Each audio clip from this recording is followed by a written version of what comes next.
দেখুন বন্ধুরা, আজকে আমি তৈরি করেছি লাউ পাতা দিয়ে চিংড়ি মাছের একটা ভর্তা।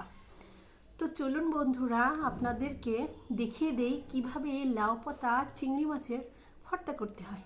তো চলুন বন্ধুরা, ভিডিওটা শুরু করা যাক। তো বন্ধুরা, এবার আমরা লাউর পাতাটা সিদ্ধ করে নেব আর আমাদের উপকরণগুলো আমরা গুছিয়ে নেব। পরে আমরা জিরাটা খুব ভালোভাবে গরম করে নেব যেন বাটতে সুবিধা হয়। এরপরে আমরা দিব কাঁচা লঙ্কা। এরপরে আমরা পেঁয়াজ ও রসুন দিয়ে দিব। এটা কিছুক্ষণ নাড়াচাড়া করার পরে আমরা এতে দিয়ে দেব তেল এবং এটাকে খুব সুন্দরভাবে ভাজবো। এরপরে আমরা দিয়ে দেব এতে চিংড়ি মাছ।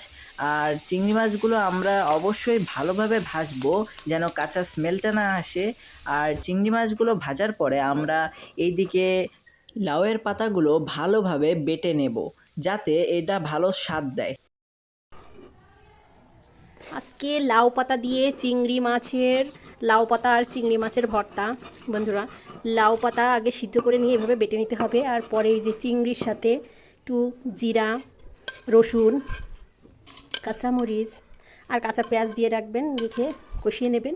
পরে ওটাও শিলপাটায় বেটে নেবেন। তাহলে হয়ে গেল আপনাদের সুস্বাদু দুই রকমের ভর্তা।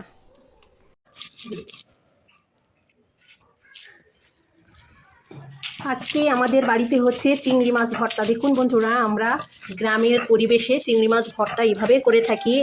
প্রথমে চিংড়ি মাছগুলো সিদ্ধ করে নিয়ে ভেজে নিলাম, পেঁয়াজ রসুন আদা সব কিছু। আর এদিকে রেখেছি কাঁচা পেঁয়াজ রেখেছি, এগুলো আবার চিংড়ি মাছের সাথে মাখিয়ে সরিষার তেল দিয়ে ভর্তাটা তৈরি করব।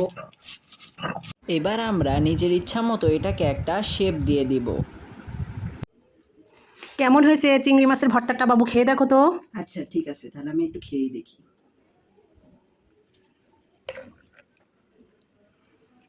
হুম, অনেক ভালো হয়েছে, দারুণ।